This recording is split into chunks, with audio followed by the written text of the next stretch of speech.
ito yung update natin sa 3D matching software. Isasend ko to dito sa inyo. I-download nyo yan, extract nyo sa folder niyo. Alam nyo na yung gagawin nyo dyan. Extract nyo yan sa 3D roof. 3D roof software ninyo. Ngayon, ano yung gagawin? Guys, this is a 3D matching project. Marami sa inyo hindi nagmo-multi-layer. Inuulit ko sa inyo, lahat ng bahay dito sa 3D matching project, i-multi-layer ninyo lalo na at demo project ito. Residential man yan or big building, wala akong pakialam kung nagmamatch or hindi. If ever na merong layer, i-multi-layer nyo. Ganun kasimple. Isa pa, sa 3D matching natin na regular, kung saan ginagamit natin yung regular software natin, yung 3D natin doon, wala tayong pakialam, di ba? Kahit saan mapunta yung 3D, wala tayong pakialam, okay lang yan. Pero dito, hindi ganun yung kalakaran. Okay? Dito, dapat yung 3D ninyo, which is yung kulay green, sakto sa wall. Hindi pwede lagpas, hindi pwede kulang. Sakto. So ngayon, kung for example, dito sa left panel, yung 3D ninyo or yung wall hindi nakikita, kagaya niyan, nahihirapan kayo, alam niyo pwedeng gawin? Sa right panel, pwede kayong mag-drag ng 3D dyan. Pwede kayong mag-drag ng 3D sa right panel para ma-match kasi dito mas visible yung wall. Okay? Mas visible dito yung wall. So kung yung 3D hindi pantay, iselect nyo, tsaka dito kayo mag-drag sa right panel. Naiintindihan ninyo? No need to switch na. Hindi nyo kailangan i-switch yan kung 3D lang din naman problema nyo. Gamitin niyo yung 3D sa right panel or yung wall sa right panel para mag-match. So ngayon, again, uulitin ko, lahat ng layers kailangan i-capture. Lahat ng corners kailangan perfect yung pagkakagawa. Okay? So kung dito, pag nag-label kayo sa left panel, pagpunta nyo dito sa right panel, as you can see, hindi nyo na kailangan i-drag ang 3D para i-match kasi hindi yan magma-match kahit anong gawin nyo. Yung kailangan nyo gawin para sa unang label ninyo is to select that label, drag that label to its correct position sa roof ng bahay, tsaka let go para maayos nyo or para ma-align ninyo sa label. Now, select that label, long press control, drag that 3D. I-match ninyo sa wall. And as you can see, dito sa left panel, match na rin yan.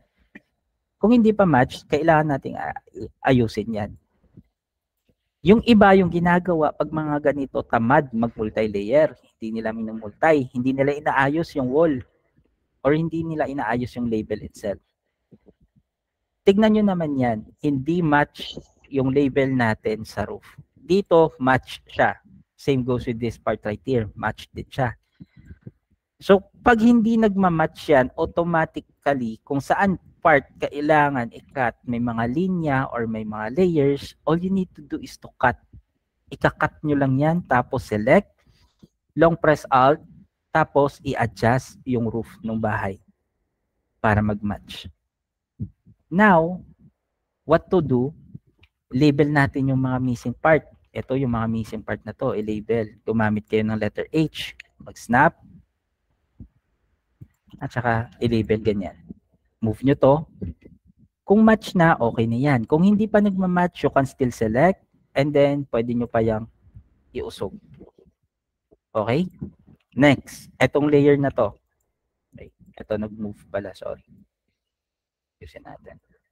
Ito yung layer na to kulang. So, kailangan natin gawin is to use letter H. Bakit nag-move ka?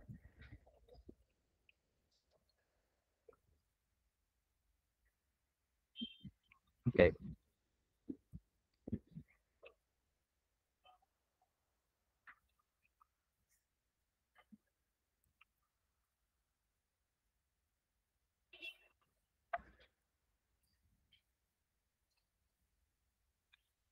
Letter H, snap ulit.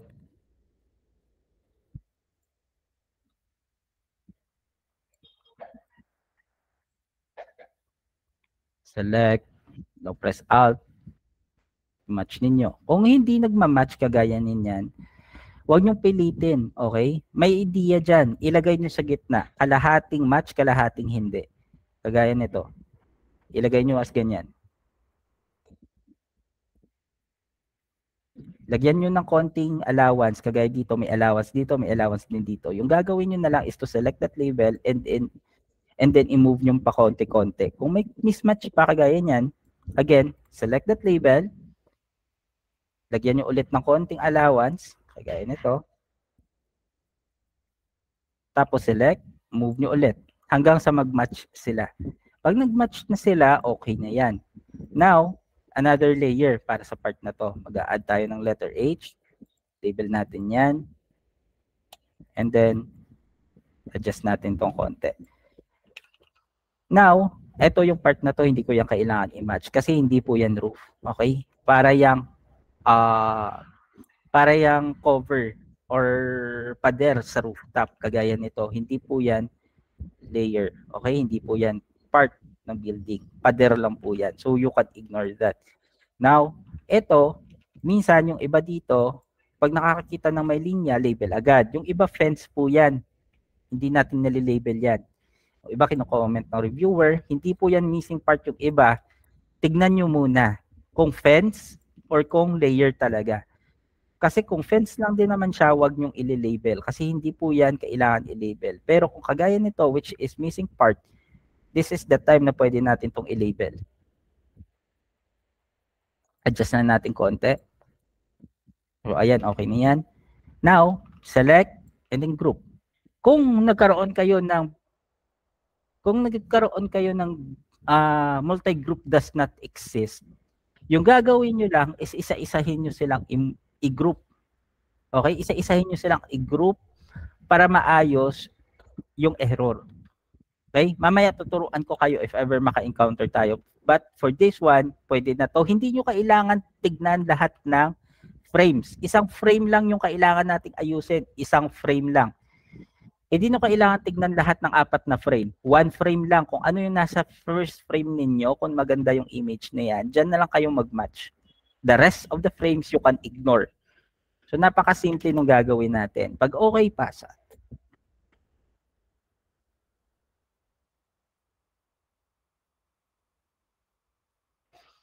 Yung iba sa inyo, kahit residential, pag residential, hindi na minumultay. Guys, residential building, kailangan nating i-multi-layer dito. So please lang, pag nakakita kayo ng ganon, igawin yung multi-layer, tinatamad kayo. Pag mga ganito yung sitwasyon, alam nyo, may missing part pa sa likod. Oh. May missing part pa sa likod. Hindi nakikita dito kasi syempre natabunan. Okay? Andun sa likod. So yung gagawin nyo pag ganyan, first level nyo yung upper layer. Syempre. Tapos select nyo dito, move nyo dyan. Now, drag the wall. Dito nakikita ko yung wall. Andito yung wall hanggang dito. So, ito yung pagbabasehan ko. Hindi ako magbe-base dito. Sorry. Now, may missing part sa likod. Kung ito, yung image na to, yung mas maganda, edi i-switch nyo, flip view ninyo. Meron dyang flip view sa taas, which is mag-switch yung dalawang frames na yan. Now, pwede na kayong mag-label sa part na to, sa missing building or missing part. As you can see, hindi pa siya match. Okay? Mismatch pa siya.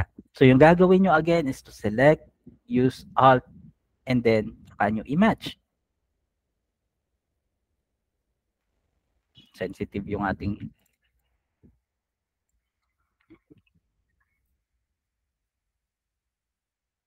software ngayon.